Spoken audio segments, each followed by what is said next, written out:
today, meron na naman tayong bagong video or bagong lulutuin at ang ating menu or lulutuin for today ay ang maruya. First, kailangan natin ng saging na saba. Ito ay 1 kilo. So, ayan, hinog na yan. Next, kailangan din natin ng flour. Bali yung ingredients, ilalagay ko na lang ulit ang complete ingredients sa last na video. Yun yung baking powder yon. Ito, asukal, tsaka itlog, isa lang yan, and then gatas, asin, vanilla extract, at tsaka butter. Pati yung tamang sukat, ilalagay ko na din sa last video. So guys, let's start cooking. So una, syempre babalatan muna natin yung saging. Ito pala, 9 pieces siya, 1 kilo. Nabili ko siya ng 60 pesos, 1 kilo. Medyo mahal na yung saging na saba ngayon, pero wala gusto ni Lawrence Gusto niya ng saging. So ayun, balatan lang din natin lahat yan.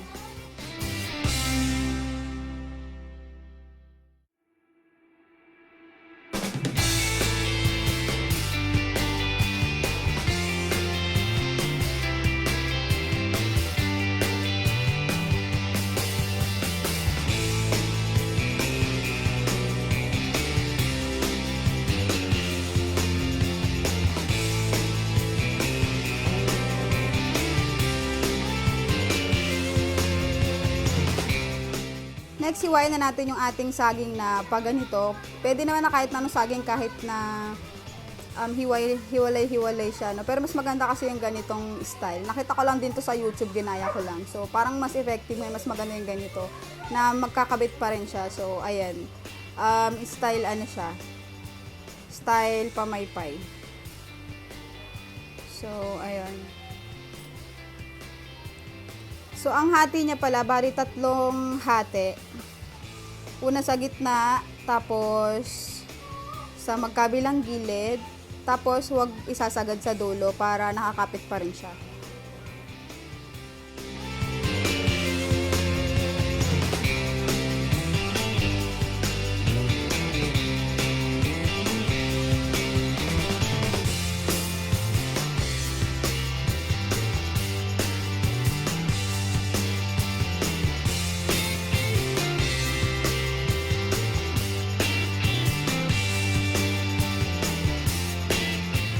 So, ito na lahat ng ating saging, and then start na natin na gawin yung ating mixture.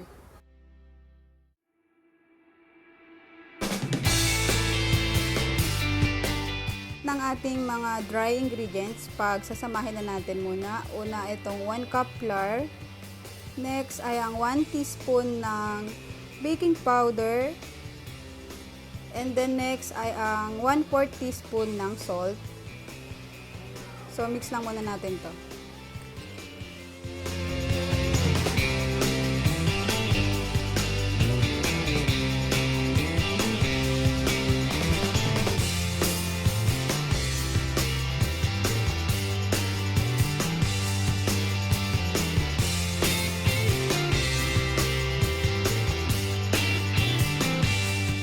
And isunod na rin natin yung ating 1/2 cup na sugar.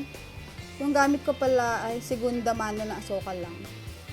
So, kahit ano namang asukal pwede. So, i-mix lang natin lahat ng dry ingredients at siguraduhin natin na nahalo sila ng maayos.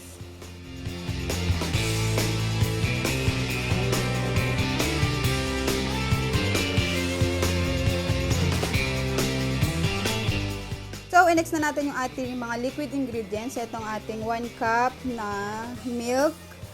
At yung ating itlog na isa, ibuhos na natin dito. Bali nga pala guys, yung milk ko pala, hindi pala siya fresh milk yung gamit ko kasi wala akong mabilihan dito So, ang gamit ko, ito, na powder milk. Sa 1 cup ng tubig, 3 tablespoon ng powder milk. Yung gamit ko pala ay Bear Brand. So, next na itong ating melted butter. Then, yung ating vanilla extract. Ayan. So, 1/2 teaspoon yan. So, mix din natin sila. So, i-mix lang natin sila. Dahan-dahan nating haluin para naman hindi matapon o magtalsikan. So, ayan. Mix lang natin.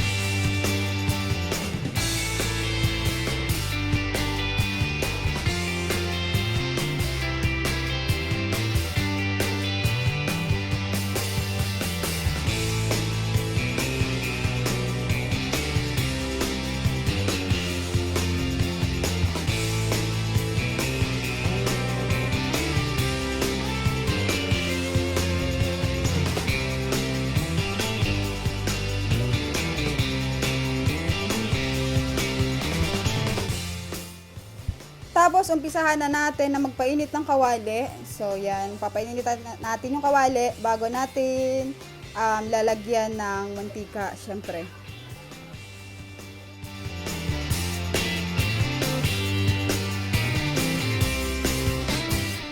Next, kapag mainit na yung kawali, yung mantika, ilagay na natin yung saging natin dito sa ginawa nating mixture kanina. So, ilubog lang natin ang takpan. And then next, pag lahat yon parang na-coat na siya. So, ayun. Isalang na natin at umpisahan na natin siya na iprito. So, ayan. So,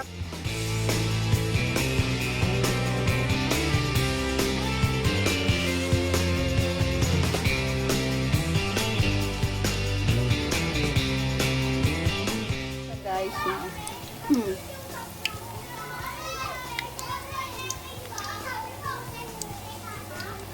No? Toasted na yata. Tingnan ng mga batang yan. Ay, init. Init. Oh! Maruya!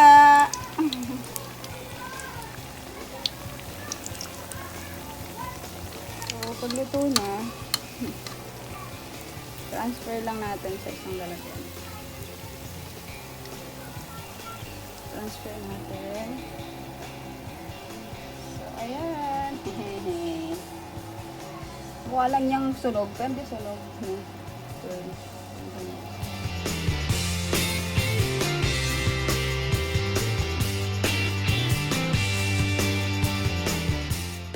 guys, thank you so much at maraming salamat sa panonood. At kung nagustuhan mo ang video na ito, please give us a thumbs up. Mag-like ka naman sa video na ito at kung hindi ka pa nakakapag-subscribe, please mag-subscribe ka na po. Thank you so much.